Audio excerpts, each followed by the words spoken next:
انہوں نے کبھی بھی بلوچستان کو نظر انداز نہیں کیا۔ اسی طرح ہم سکندر یونانی کے حملوں کو لیتے ہیں، 323 قبل مسیح میں وہ یہاں سے 326 قبل مسیح میں وہ یہاں سے ہو کے گزرا، بلوچ قبائل کے ساتھ ہربوئی میں، لسبیلا میں، مقران میں اس کے ساتھ شدید جھڑپیں ہوئی، اس کے بڑے بڑے گورنر لیوناٹوس جیسے لوگ مارے گئے، گو کہ مقامی باشندوں کا شدید نقصان ہوا، لیکن اس خطے کے لوگوں نے ان کے خلاف بھی مزاحمت کی، جس کا مطلب یہ ہے کہ یہ خطہ اس وقت بھی سیاسی اور جغرافیائی طور پہ اہمیت رکھتا تھا۔ اب سوال یہ پیدا ہوتا ہے کہ لفظ بلوچستان کب مارج وجود میں آیا، یہ لفظ کب استعمال کیا گیا تاریخ میں؟ اس کے بارے میں بہت سارے ڈاؤٹس ہیں۔ کچھ اس کو بابر کے عہد سے تشبیہ دیتے ہیں کہ جی تزوک بابری میں پہلی بار لفظ بلوچستان کا استعمال ہوا، کچھ کہتے ہیں جی یہ نادر شاہ افشار نے بلوچوں کی رہائش کی وجہ سے 18 سینچری میں اسے بلوچستان کے نام سے متصف کیا۔ لیکن اگر آپ عرب تاریخ کو پڑھیں، بالخصوص 2 جغرافیہ دان ایسے گزرے ہیں جن کی کتابیں 1000 سال گزرنے کے باوجود بھی اب بھی لوگ بڑے شوق سے پڑھتے ہیں اور ان کے حوالے دیتے ہیں۔ ان مورخین میں ایک جغرافیہ دانوں میں، وہ مورخ نہیں جغرافیہ دان ہے، ایک ابن حقل ہے، سب جانتے ہیں اس کے نام سے، سب واقف ہے، سورۃ الحرث کا مصنف ہے۔ یہ کتاب عربی میں ہے، ہمارے پاس لائبریری میں بھی رکھی ہوئی ہے، میرے پاس پرسنل اس کی کاپی ہے۔ اسی طرح المقدسی کی کتاب ہے،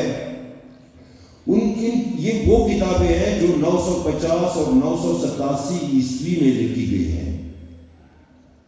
ان کتابوں کو اگر آپ مطالعہ کریں، سب سے پہلے ان عرب جغرافیہ دانوں نے لفظ بلوچستان کا استعمال کیا ہے۔ وہ ایک بڑے خطے کو جو کندہار سے لے کر مصدوم اور آنورڈ سپی تک پھیلا ہوا ہے، کوئی سلیمان کو یہ خطہ اپنی جڑوں میں لیتا ہے، یہ عرب جغرافیہ دان اس خطے کو بالشتان کے لفظ سے متصف کرتے ہیں۔ اور آپ جانتے ہیں بالش یا بلوچ عربی میں بلوچ کے لیے استعمال ہوتا ہے۔ یہ فرسٹ بک ہے کہ جس میں آپ کو اس خطے کا باقاعدہ نام ملتا ہے، گو کہ وہ کسی اور زبان میں ہے۔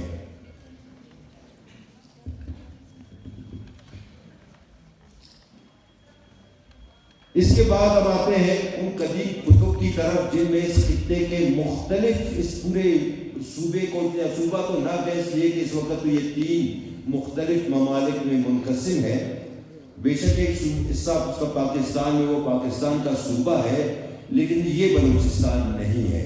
آپ نے انٹروڈیوس کیا 770 یا 700 کلومیٹر طویل ساحل، 1020 کلومیٹر لمبی ساحل ہے، 600 میل سے زیادہ طویل ساحل ہے۔ آپ نے سے کراچی کو نکال دیا میرے بھائی، 1795 تک کراچی بلوچستان کا حصہ تھا۔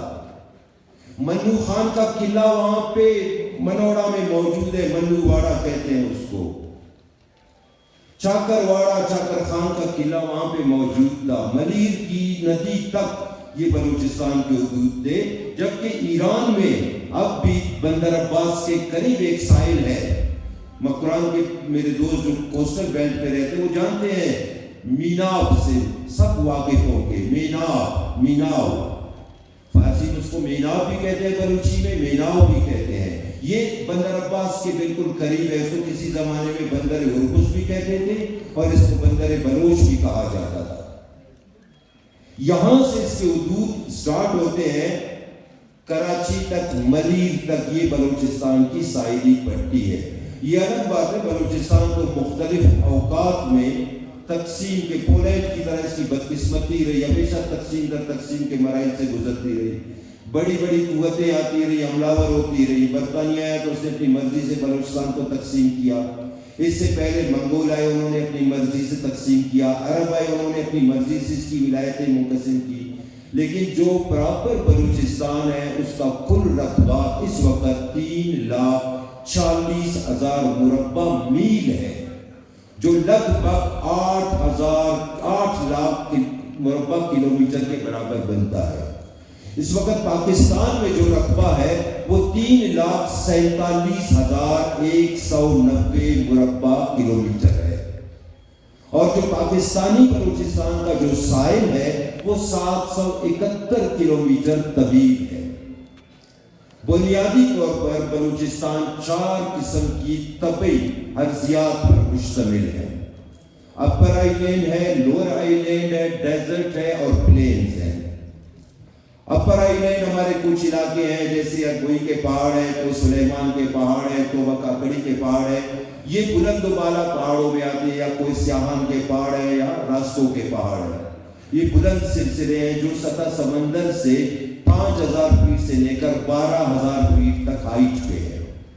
اس وقت جہاں ہم بیٹھے ہیں 5,800 فیٹ کی ہائٹ پر ہم بیٹھے ہیں سطح سمندر سے۔ یہ اپر آئی لینڈ میں شمار ہوتے ہیں۔ کچھ نشیبی پہاڑی علاقے ہیں جن کو لوور آئی لینڈ کہا جاتا ہے۔ 70% بلوچستان ایسے ہی پہاڑی منطقوں پر مشتمل ہے۔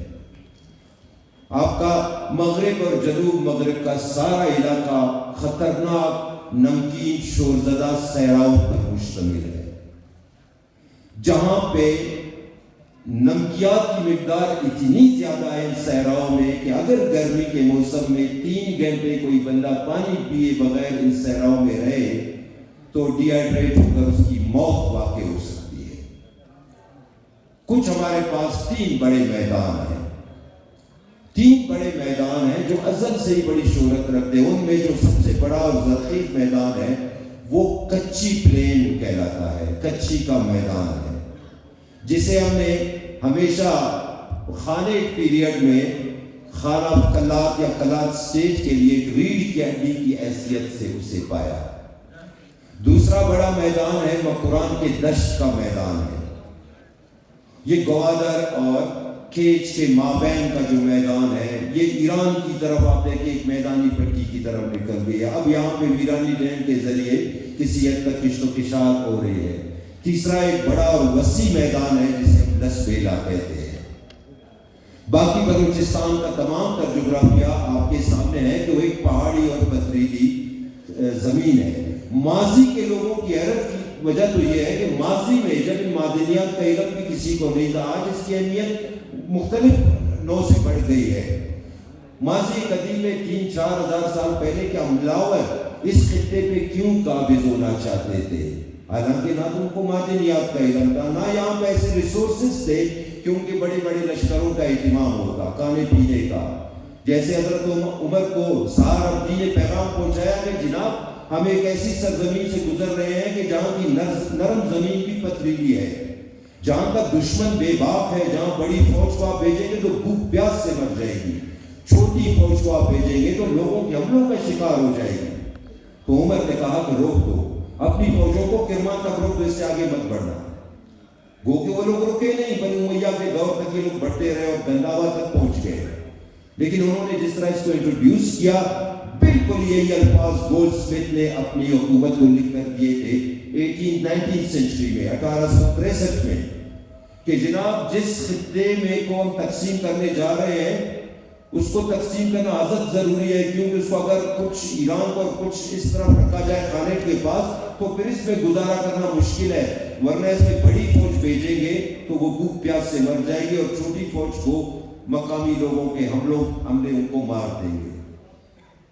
یہ خطہ مشکل ترین خطہ رہا ہے۔ حملاور یہاں پہ آتے رہے ہیں لیکن کوئی بھی اسٹے نہیں کر سکا، یہ ذہن میں رہے۔ 450 سال عرب یہاں پہ حاکم رہے، آپ تاریخ کے صفحے اٹھا کر دیکھیں ایک دن بھی انہوں نے سکون کا نہیں گزارا۔ ان کی حکومت ہائی ویز کے گرد تک محدود تھی۔ انٹائر بلوچستان عربوں کی کوئی مداخلت میں تاریخ میں نہیں ملتی۔ وجہ یہ تھی کہ یہ کراس روڈ ہے، اگر آپ اس روٹ کو چھوڑ کر سینٹرل ایشیا کے راستے ہندوستان جائیں گے تو کم از کم آپ کو 3000 میل کا زائد سفر کرنا پڑے گا۔ دشواریاں الگ سے وہ خطرناک پہاڑی اور برفانی علاقے جہاں پہ زیادہ سے زیادہ 3 مہینے ٹریول ہو سکتا ہے. آپ سی پیک کا انجام دیکھ رہے ہیں خنجرات کی طرف. 6 مہینے سڑکیں بند ہوتی ہیں برف باری کی وجہ سے.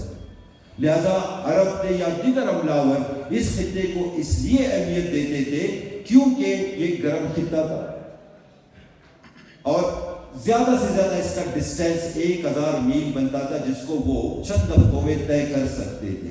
لہذا ہر حملاور قوم کی یہ کوشش رہی کہ بلوچستان پر اس کا قبضہ رہے تاکہ وہ ہندوستان کے دروازے کے طور پر اس خطے کو استعمال کر سکے. آپ تاریخ اٹھا کر دیکھیں, برطانوی آئے, کیا آپ نے کسی برطانوی لیڈی کو یہاں پہ بستے ہوئے دیکھا؟ کسی برطانوی گھر کو یہاں پہ بستے ہوئے دیکھا؟ وہ صرف فوج تھی, آئے یہاں پہ, جتنے ان کو یہاں سے اپنے مقاصد حاصل کرنے تھے وہ کیا, انہوں نے ترقی ڈیولپمنٹ نہیں کی. ان کا مقصد افغانستان کو کنٹرول کرنا تھا, ان کے لیے یہ ایک اچھا مورچہ تھا. انہوں نے بلوچستان کو تقسیم کیا. وہ بلوچستان تو شاید اس کا آدھے سے زیادہ حصہ بلوچستان میں نہیں ہے جو منقسم ہے. قرآن کے ایسے گھر اس تقسیم کی لپیٹ میں آئے کہ اوتاق ایران میں رہا, گھر کا سین بلوچستان میں رہا. میرے خیال میں میرے قرآن کے ساتھ اس بات کی تصدیق بھی کریں گے کہ زمینیں ایسی تقسیم ہو گئی کہ ایک بھائی ایران کے حصے میں چلا گیا, دوسرا خالد کے حصے میں آیا. یہ گولڈ سمتھ لائن کہلاتا ہے. یہ پوری اسٹریٹ لائن 1871 میں اس طرف کے جو بلوچ علاقے تھے وہ قاجاریوں کو دے دیے گئے, ساحل سمیت, اس لیے کہ انگریزوں کو اپنا ٹیلی گراف لائن بچھانا تھا. انہیں یہاں پہ امن چاہیے تھا. ان کو خطرہ تھا کہ اگر یہاں پہ امن نہیں رہا تو جرمن اور فرینچ جو جاسوس ہیں وہ ان مقامی لوگوں کو ہتھیار دے کر برطانیہ کے خلاف اکسا سکتے ہیں. اسی طرح پھر ڈیورنڈ لائن لگا کر کچھ بلوچ علاقے افغانستان میں شامل کیے گئے, کچھ افغانستان کے علاقے بلوچستان میں شامل کیے گئے. اس جغرافیائی تقسیم کو بگاڑ کر نہ صرف خطے کو تقسیم کیا گیا, عوامی قوت کو, قوموں کی قوت کو بھی تقسیم کیا گیا. کیا یہ بدقسمتی نہیں ہے کہ اس وقت بلوچستان کی آبادی 1.5 کروڑ کے لگ بھگ ہو گئی ہے. ان میں 1 کروڑ 20 لاکھ تک بلوچ ہوں گے, 1 کروڑ 10 لاکھ تک. اس سے 3 گنا زیادہ بلوچ اس وقت پنجاب میں آباد ہے.